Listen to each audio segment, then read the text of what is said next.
sportsradiodetroit.com.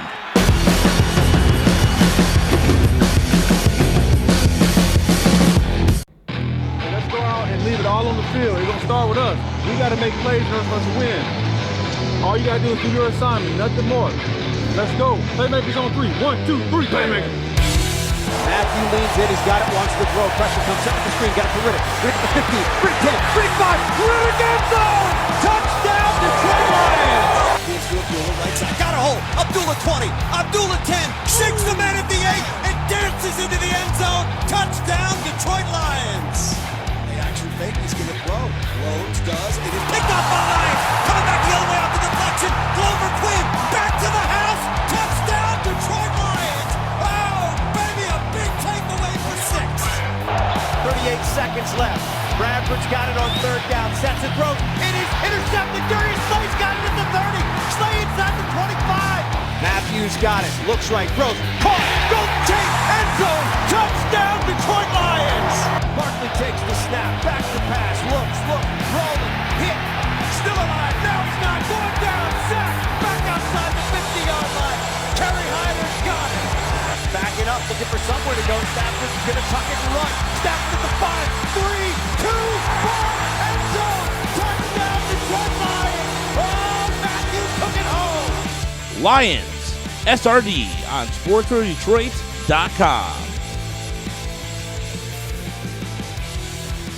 Hello and welcome to the latest edition of Lions SRD here on Sports Radio Detroit. Well, first time we can say this year, it's game week, Marty.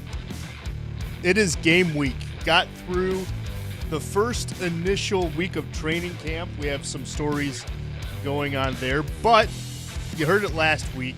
What'd you think of the new Open? Good, bad, indifferent, sucks? Lay it on me. I loved it. It gets you ready for Lions football. I absolutely loved it. Well, I'm going to let people in behind the curtain a little bit.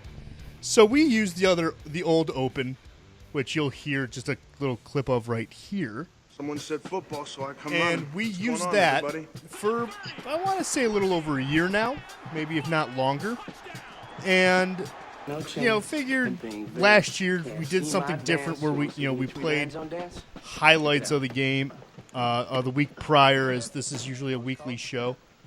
And yeah, it just came to mind. I was like, you know what? What if we just did that for the Open no matter what and just didn't have to play weekly clips? We can just basically highlight the names that everyone knows for the Lions and build that into the Open. And lo and behold, you have an Open. So, Marty, I know you're a rocker. If you can guess the band that I used, I will be very impressed. I could not. I will give you one of three choices. All right. Choice 1 will be your favorite band, Fozzy.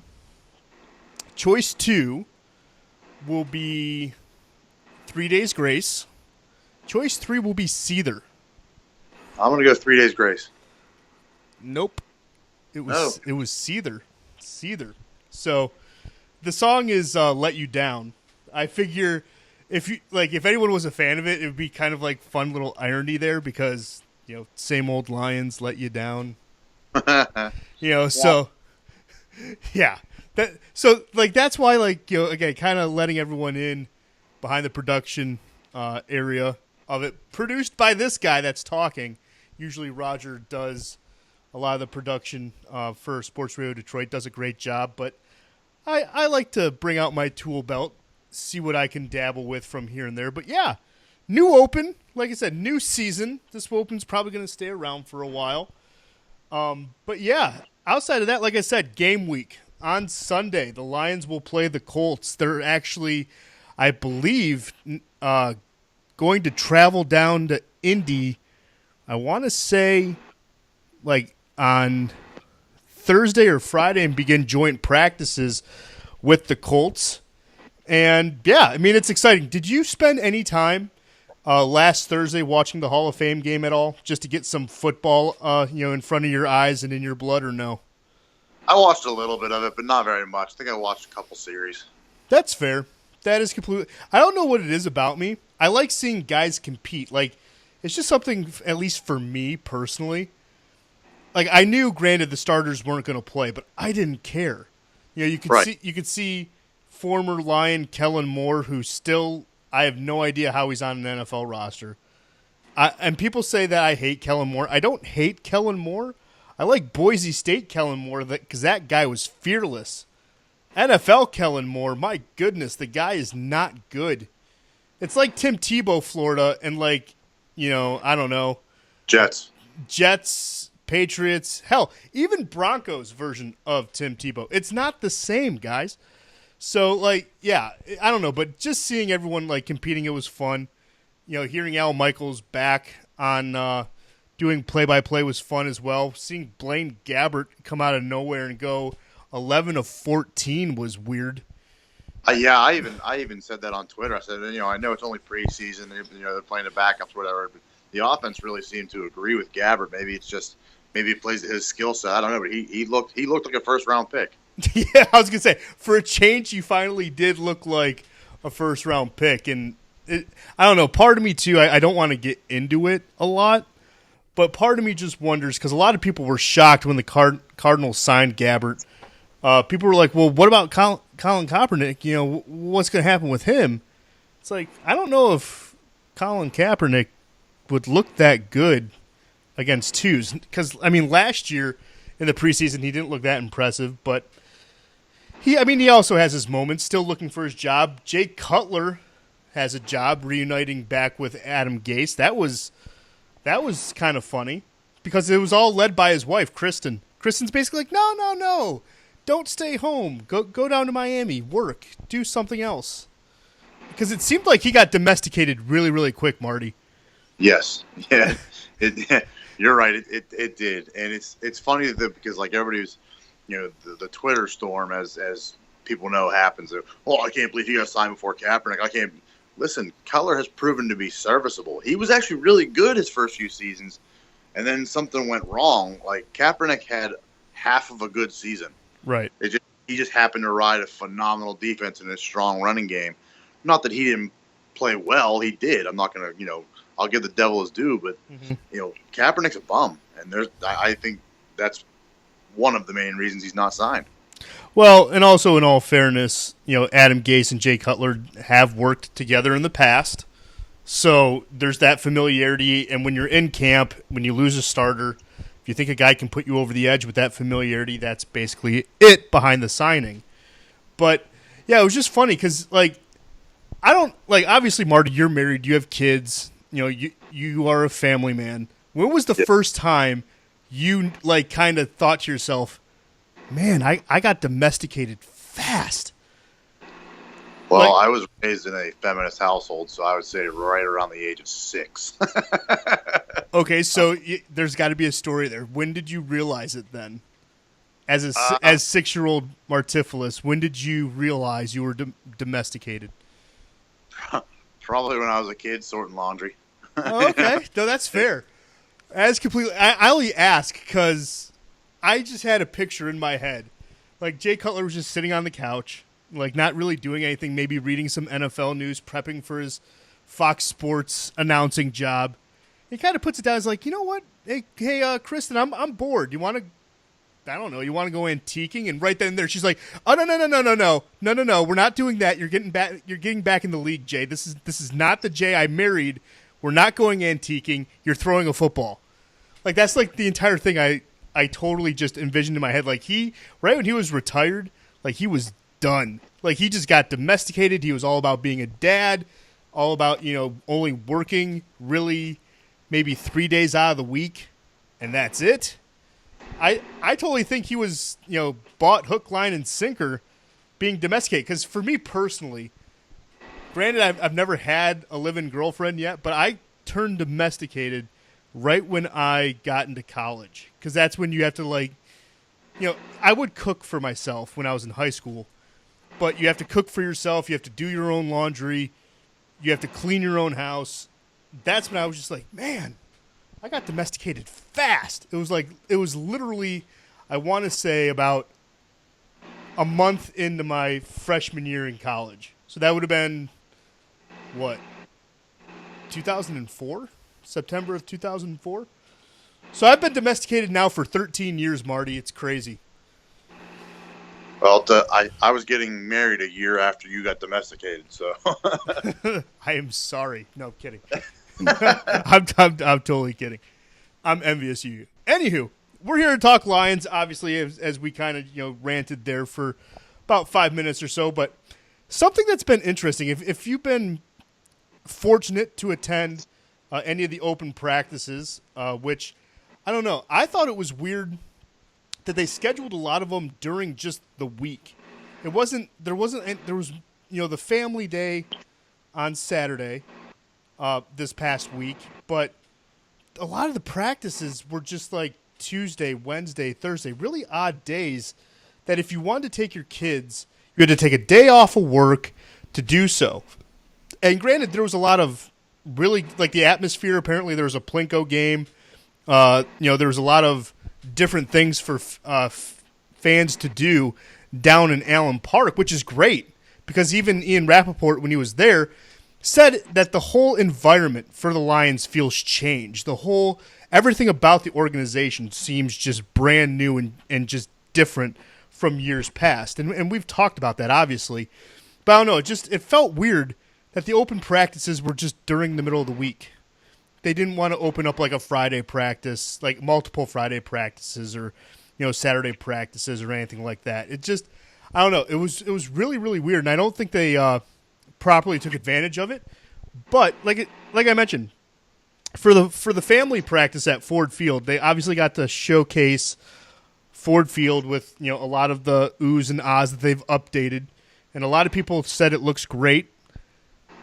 But one thing that I took from Saturday's practice, and we'll get into the rest of the week, obviously, because there's a wide receiver brewing between Abdiaris and Billingsley that is, there. It's a thing. But I think the best news from Saturday is that no one got hurt. No one got severely hurt. Because if you remember, Marty, this time last year, there was a big, big cog that got hurt at Ford Field for that family practice. You remember who it was? I do not. Eric Ebron. That's right. Eric Ebron in a basically he got hit over. I think he got hit over the middle and suffered that lower body injury. They didn't want to say if it was an ankle or a knee, and basically lost half of his season. So it was interesting that no one got hurt. No one really suffered a major injury, and actually some rookies were starting to separate themselves. Jamal Agnew basically solidifying himself as the punt returner, going to be involved in the kick return game. It was already reported the kid runs a 4.3 40, electronically timed. So, I mean, that's positive, but I'm sure you've heard this all the way out in Pittsburgh. Do you know the Lions have a pretty good rookie wide receiver, apparently? Yes, I do. I've been hearing Kenny Golladay. Golladay, yes. Kenny Golladay has been, I guess, the second coming of Calvin Johnson, according to reports. Now, at least for me, it's exciting because the Lions did need wide receiving help. It automatically is thrust into the third wide receiver spot. Also is great because if he's doing well, you can put him and Marvin Jones on the outside, stretch the field, and you can have Golden Tate move around wherever you want him to be, which it seems like that's going to be the plan for the Lions. But when you're hearing a rookie is just torching the Lions secondary and the Lions defense, is there any part of you that just wants to be like, guys, temper expectations just a tad? Just a tad? Is there anything that just floats your head, or are you just swimming so deep in Lions Kool-Aid, Marty, that you just don't care? No, it's definitely temper your expectations. Look, I'm not saying these guys aren't out there trying, but they're also not out there trying to get hurt. They're trying to make their plays within reason, without blowing out a knee, without twisting an ankle, whatever. They're trying to make plays. But look, if Golladay gets past somebody, I don't imagine Tabor might, but I don't imagine somebody turning around and trying to chase him down 50 yards to stop the score. It's temper the expectations. It's preseason. It's training camp. They're doing what they're supposed to be doing. It's time for it's training camp is it's basically a rookie showcase if you think about it, because the veterans are already there. They're just knocking the rust off. Yeah, a little bit. And I don't know. For me, like I want to be like, sweet. Golladay is rocking it out. This is fantastic. Great draft pick, because everyone was saying that the Lions reached for this kid. He was supposed to be a 4th rounder. They got him in the 3rd. And everyone was just like, he would have been there in the 4th. What are you doing? I don't know, but like in my head immediately, right when all these reports started to surface, it was around Tuesday. Everyone's just like, oh my God, Galladay's just burning past people. And in my head, first reaction, I kid you not, was, well, yeah, it's against this Lions secondary.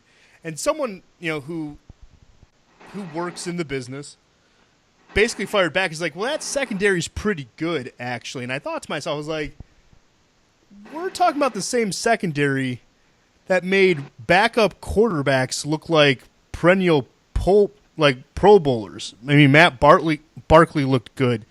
Who's another one? Like it was Case Keenum looked good. I mean, he looked like an all-star last year against the Lions. He looked like a world beater. Well, exactly. And I'm thinking to myself, I'm like, no, like I know.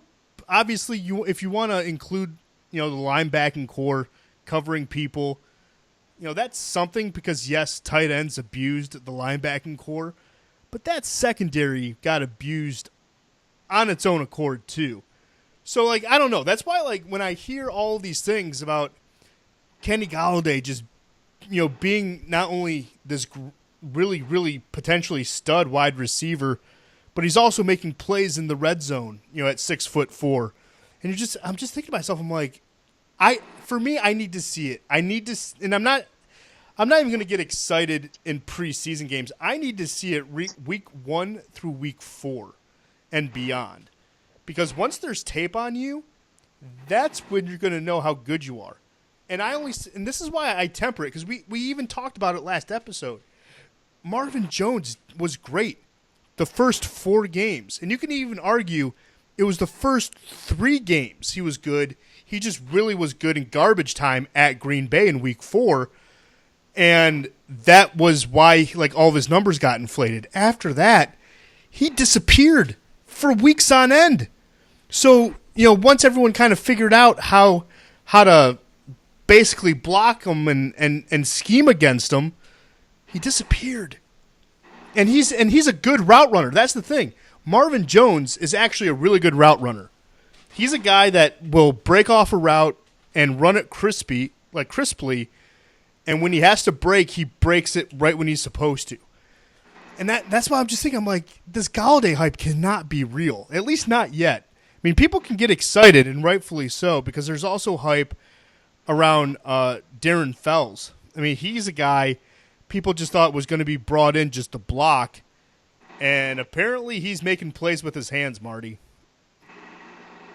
Yeah, that's what I hear, and I hear Michael Roberts hasn't looked too sharp. But I don't really expect him to as a rookie from fourth or fifth round. I mean, I don't expect much out of him. So yeah. I mean, and let's face it, Fells should be looking better than a rookie, because Fells is a 6th-year player, 5th-year player, something like that. I think he's a 4th year. He should be looking good. I mean, it's entering 5th year. There you go. They say that he should be in the time when he starts really picking up the game and putting it down on the field the way he needs to be doing. So I mean, it's encouraging to see Golladay's progress, and I mean that's fine and great and everything. But I mean, it's training camp, it's preseason. Well, we haven't even had preseason yet. It's training camp. Mm-hmm. We gotta kind of temper our expectations. What storyline kind of caught your eye as you're digesting the news, via social media, reading, what have you? What storyline has kind of caught your attention where you either want to know more or you want to see it in a preseason game? What has it caught your attention? There's a few, but the 2 that stick out to me the most, and this one had me infuriated because it was reported that Teez Tabor is looking slow, and we all know that that's what he is. He's slow, and he's a rookie. I don't know if people get real life and Madden confused, because apparently, these first and second round rookies are supposed to contribute right away, regardless of position, and go out there and ball like all pros. And everybody's like, I saw a dude, I don't remember who it was. It was one of the guys that covers the Lions, had said that, Tabor was looking slow, and somebody said that, well, yeah, because he's trash, get rid of him. And I forget who the writer was. He came back and said he's trash. He's a rookie in his first week as a Lion. Yeah. Like, you have to give him time. They don't evolve right away. And the other one that I saw was TJ Jones, who I did not remember being on the roster, is making a name for himself in this wide receiver battle. So it's going to be interesting to see who the number 4 guy is. Yeah, I mean, that wide receiver battle is going to get really interesting, and we'll talk about that in just a second. But yeah, with the whole, Jalen Tabor, you want to call him Tease Tabor, that's fine. But Jalen is it's his first week. We know that he wore shirts on draft night that says just watch the tape. And if you remember, Darius Slay was not that great as a rookie either, gang. I mean, it's one of the things, and Nevin Lawson didn't look that good until he started to come out about, the second half of last season. It's one of the things that it takes time. And there was one thing that was really, really interesting. Tori Petrie, Lions reporter, PR person, whatever you want to call her. She's a reporter. She reports on things. And she does a good job. She actually had an interview with Darius Slay where he mentioned something that really caught my attention. He goes, one thing that it takes a lot to get used to is not seeing the white stripe of a football from college to pro. Because that white stripe you can use as a cheating tool as a cornerback. You know where that football is going to be. Instead of just a hunk of brown mass firing at you, you can actually tell in college and in high school because they use that white stripe. You can see that color differential to kind of gain perspective on where that football is going to be. And I heard that and I was just like, you know what? That is so smart. Like, that is some veteran savvy, because it is something that is so overlooked. It is the most minute detail that someone could easily be thinking in the back of their head, thinking, yeah, you know what, that kind of makes sense, but you don't think about it until someone says it. It's like those magic eye things that were popular 20 years ago. There's a picture there. You just have to concentrate on it, and then it'll pop out. But going in for the wide receivers, though, yeah, I agree. TJ Jones, apparently he's bulked up. He looks better. He looks physically bigger, and he's apparently comfortable. I mean, he's a guy that got mentioned. Like I said, Abadaris has gotten mentioned. Jace Billingsley got mentioned. You look at those 3 guys battling to see who's going to be the 4th wide receiver, because this team is only going to carry, and it's been reported and rumored that they're only going to carry 4 wide receivers. So it makes you wonder who's going to get those spots, because you already know Jones, Golladay, and Tate are already going to be locked in. You have arguably 1 or 2 more spots to fill. Now, I don't know if that means that you're going to, send Dwayne Washington back down to the practice squad along with Zach Zenner to make room for a 5th wide receiver when you're making those roster cuts, because it may be too hard.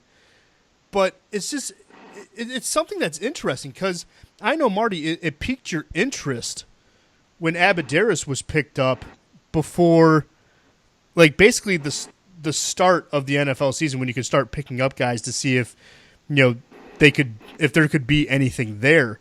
And it's I don't know. It's something that I don't know if Jace Billingsley stays, up, or if he's on the practice squad and gets signed away by someone. But I'm with you. I don't know who gets that 4th spot right now. And I think it's going to be Go ahead.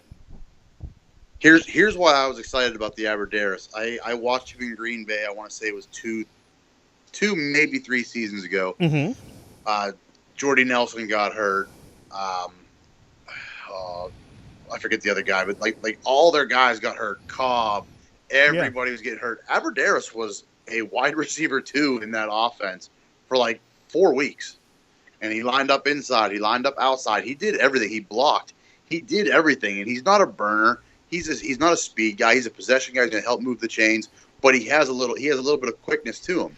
So that's why I think I personally would love to see him get that 4th spot ahead of Billingsley, who to me is an unknown, ahead of TJ Jones, who's in his also I believe 4th year now. I think he's been a disappointment, but I mean, it's call it what you will if you want to call it disappointment. I certainly do, and I think Aberdare is the best of that crew. But like you said, who do you put down in the practice squad? The names you mentioned. I think Zenner makes the active roster. I think the guy gets sent to the practice squad if they choose a running back. It's going to be Dwayne Washington. Probably.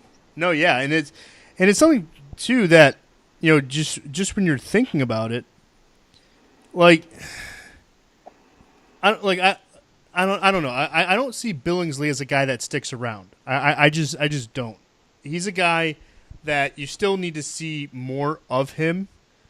And, I mean, this is what they did with Zenner, too. I mean, Zenner was down on the practice squad for 2 consecutive years before really seeing any playing time. Granted, he was forced to by injury last year, but, he finally got meaningful playing time and looked good against Dallas and Green Bay. So, yeah, I mean, it's something that's going to be insanely interesting and see how this plays out, because if you remember last year, it was Billingsley was an unknown, but he started to become known after game 1 because everyone's like, who is this small guy who's actually really, really good? And then there was the kid from Baylor, and then there was someone else that was still trying to fight for the for at that time the 4th wide receiver position as well. So it's interesting to see how it's going to shake out, and that's why you see a guy like Abadaris who brings veteran presence, who can help, and TJ Jones has injury history. I mean, his shoulder, he's had it since he was at Notre Dame.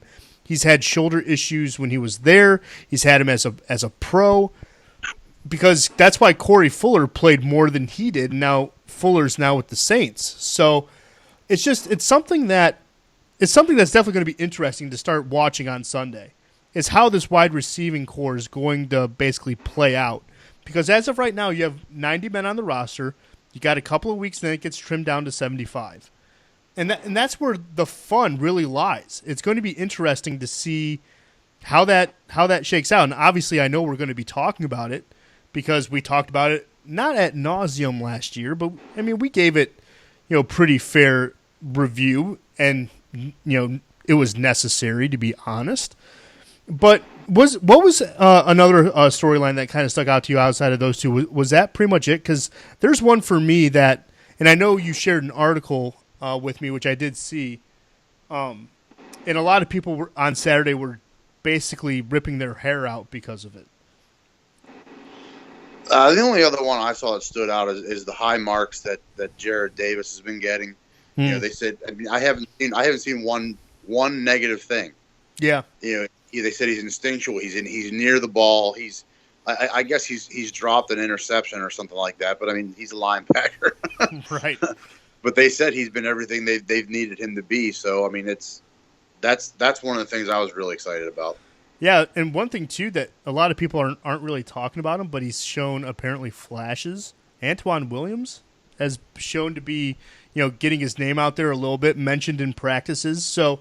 Yeah, I mean, Jarrad Davis, the number 1 pick by the Lions, seems to be like everyone at the time was like, oh, yeah, it's great. It's a safe pick. Yeah, that's what you were supposed to do. Maybe not just a safe pick after all. So, yeah, it's going to be interesting to see how he plays, too, because as a rookie, he's going to play a lot. Just because he's a starter does not mean he's going to get the, typical one series treatment on Sunday and then that's it. Because if you watched the Hall of Fame game in depth last Thursday, Hassan Reddick got a lot of playing time for Arizona, and he was their first-round pick. And, I mean, he got a, very substantial – he played, I think, the entire first half and then some. That's what I mean by, substantial. So I don't know if we're going to see Jarrad Davis used the same way or what to get his feet wet, still commanding a defense like he's supposed to do. But it's going to be interesting to see how that plays out as well. And I know, ever since he was drafted, Marty, he's been a favorite of yours. Oh yeah.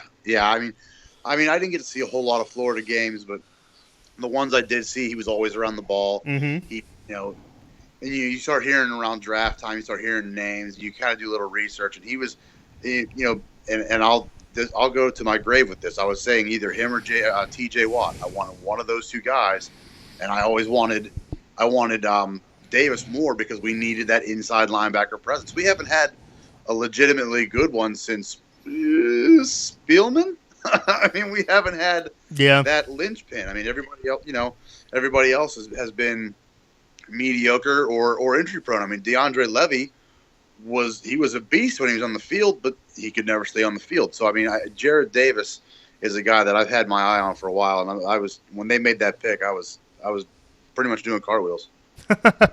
Yeah, and really quickly, just because you brought him up, DeAndre Levy apparently, and this was released by ESPN reporter Michael Rothstein, literally right around, I want to say 5:40 on Wednesday.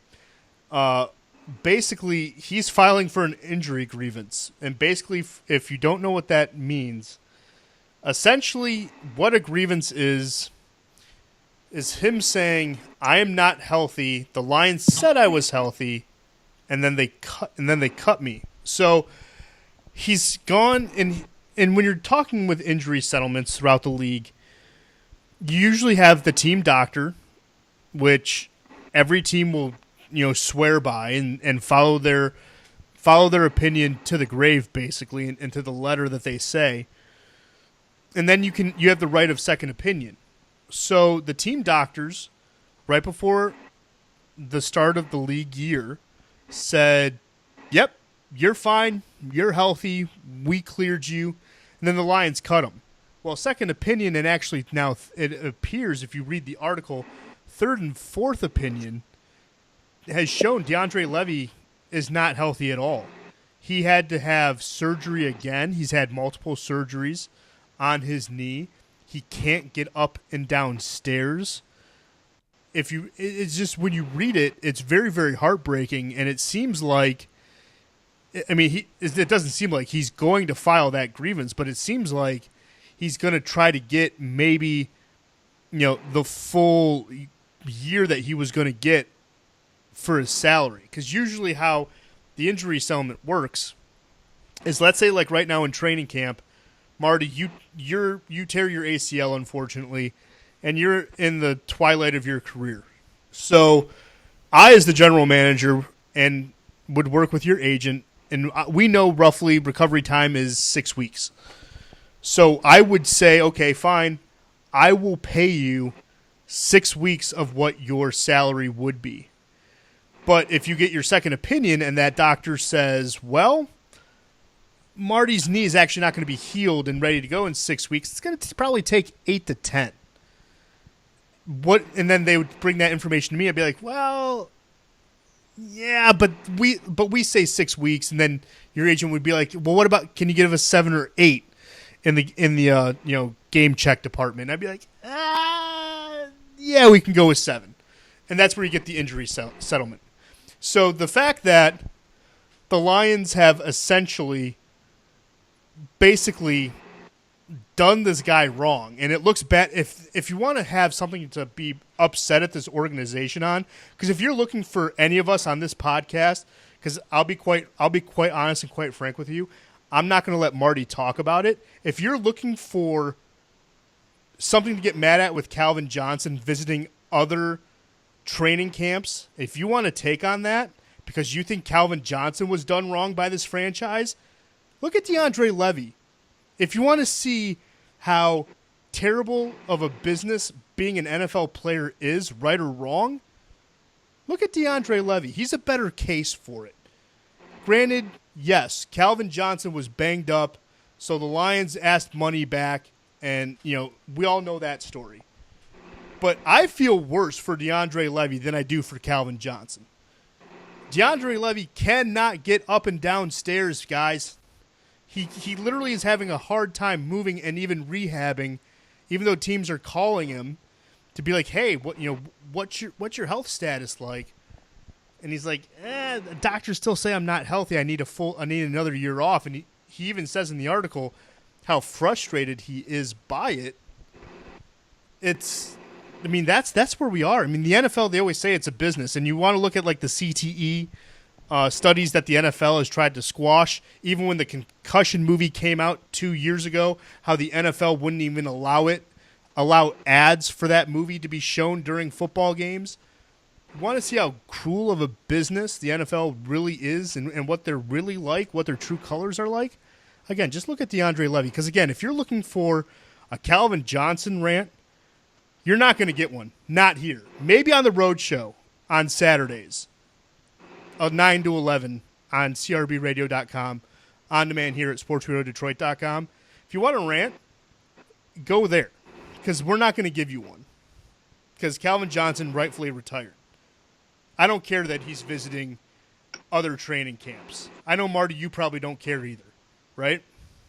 No, not at all. See, there you go. There's our takes on it. But one last thing, really, really quickly, is on Saturday, everyone got to see what that left tackle position would look like. And it did not look good. According to reports, it looked downright awful. Greg Robinson and Kimungio basically were going at it, exchanging reps, and it did not look good at all. Now, I'm not one who's going to have a knee-jerk reaction and be like, oh, my God, this is terrible. One reason is for the article, Marty, that you shared with me that I saw, where Greg Schwartz basically said, well, he needs to and when I say he, Greg Robinson, needs to reteach himself how to block in this scheme. Because Ron Prince actually doesn't follow traditional footwork for offensive linemen. So it's basically the philosophy is jump sets and ball out quick,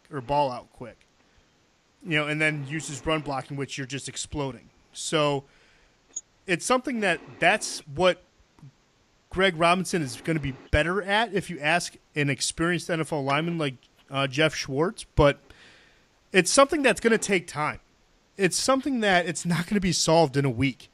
And I don't know why Marty, you said it earlier in the podcast, people think it's Madden all over again, versus real life.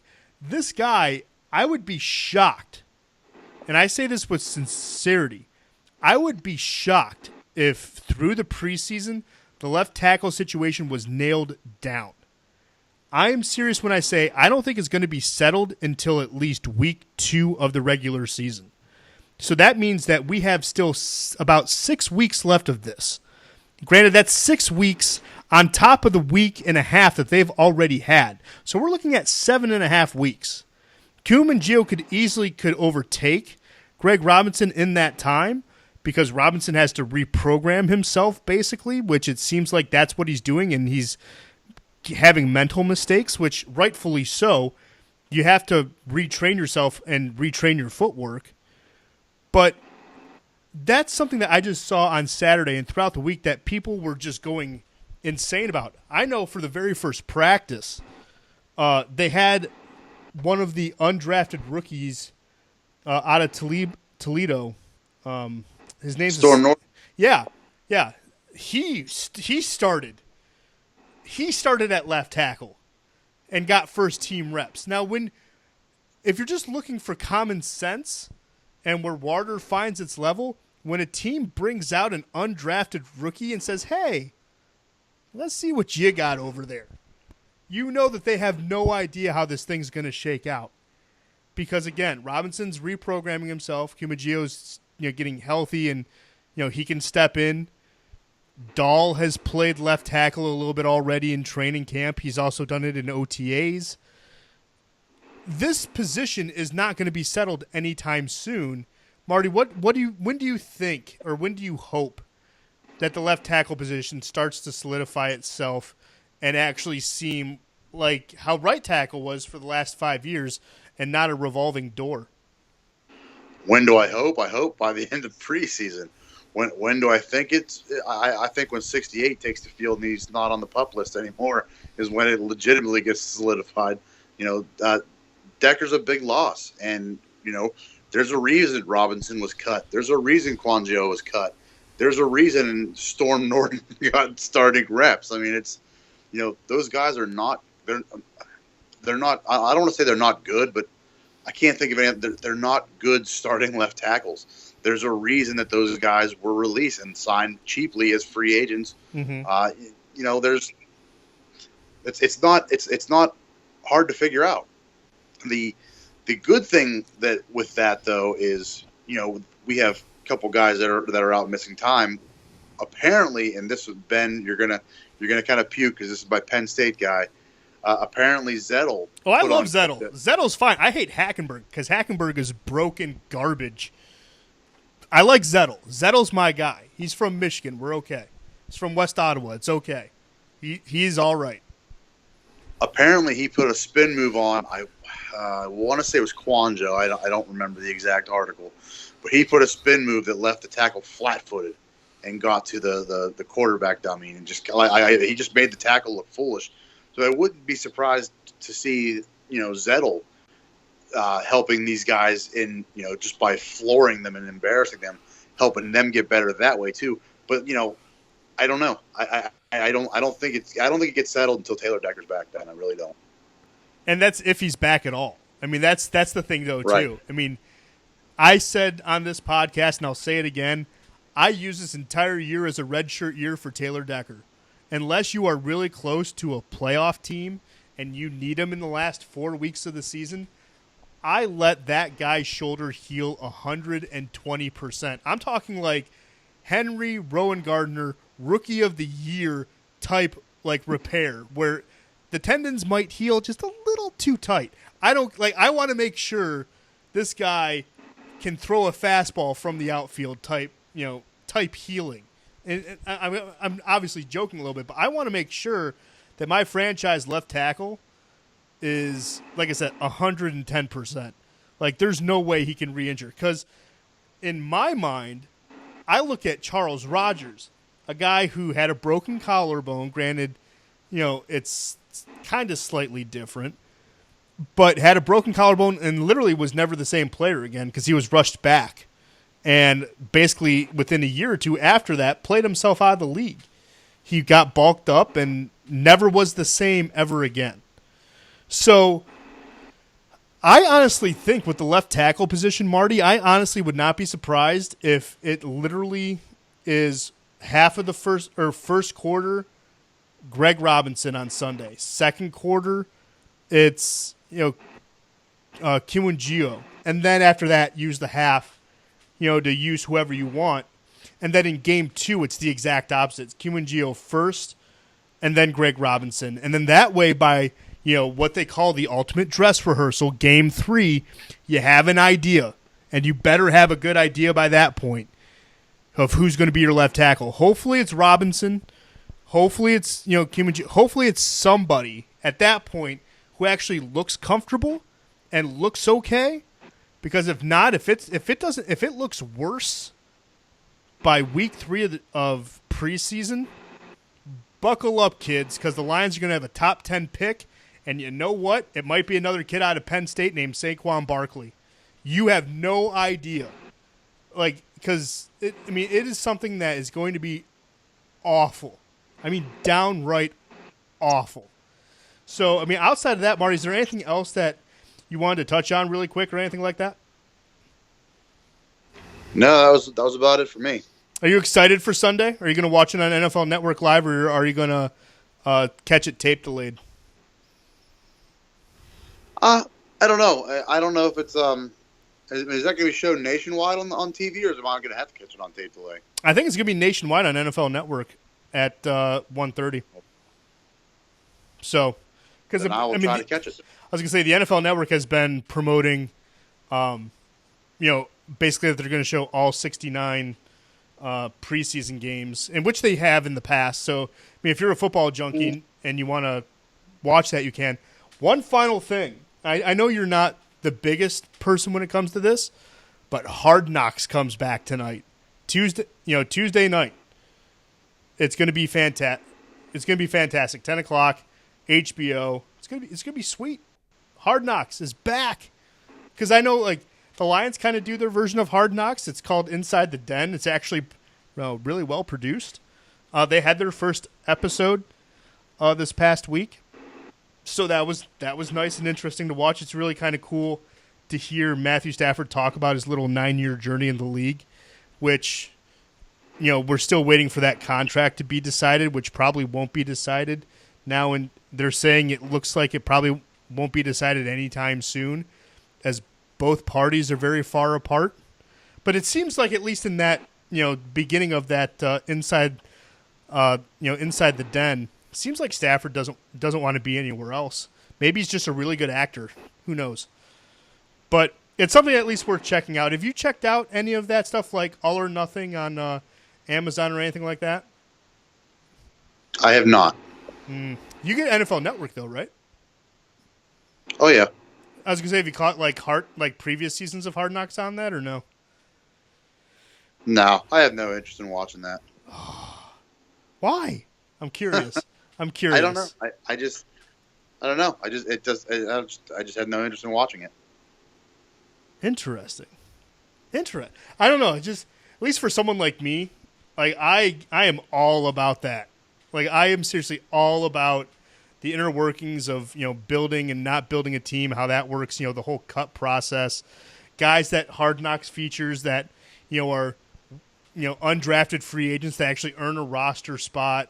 That whole battle for it I find just insanely interesting. So I'm definitely going to be tuned to it. But, yeah, that's literally all the time we have. Marty, I'll let you do the outro because I know you love doing it so much. Well, Ben, before we go, I want to ask you one question real quick. Yeah. Aside from left tackle, yes, and I know that's one you're going to be watching, is there any other position or player that you have an eye on that you want to see what they're going to do? Oh, yeah. Not only did I say, I want to see, if the Kenny Golladay or Golladay hype train is legit, but I want to see Amir Abdullah and Theo Riddick. I want to see if there's any type of semblance of a running game so that when Matthew Stafford does a play-action pass, a linebacker actually stops and goes, wait, are they – okay, they're not – and then goes. Because before the past season or two, linebackers just like, yeah, they're not handing that ball off. I'm going to kill you, Matt, and then literally just blitz anyways. So that's what I'm hoping for. Why? What are you paying attention to on Sunday or anything like that? Well, I'm just looking to see if any of the linebackers outside of the starting three, Whitehead, Davis, and Williams, most likely, I would imagine, would probably be the other starter. I'm wondering if Reeves Maven is going to maybe make some noise, or if there's another veteran like Warlow. Like, I wonder if he's going to wrestle a spot away. So I'm going to be kind of watching the linebackers this week if I get the chance to watch the game. Because I want to see who's going to make some noise at that linebacker core. Very fair. Linebacker's a good spot to look at. Offensive line, obviously, is going to be something good to look at. Defensive line, there's been rumblings that, Hill and Akeem Ayers, have been looking good. So, yeah, there's, in all honesty, first game, it's going to be eyes peeled for all of them, and then seeing how the development takes off, to be honest. But go ahead, Marty. Take us out. Take us home. All right. That'll be it for this week on Lions SRD. I'm Marty Sofer. I'm Ben Salagi. And we say good night. Night!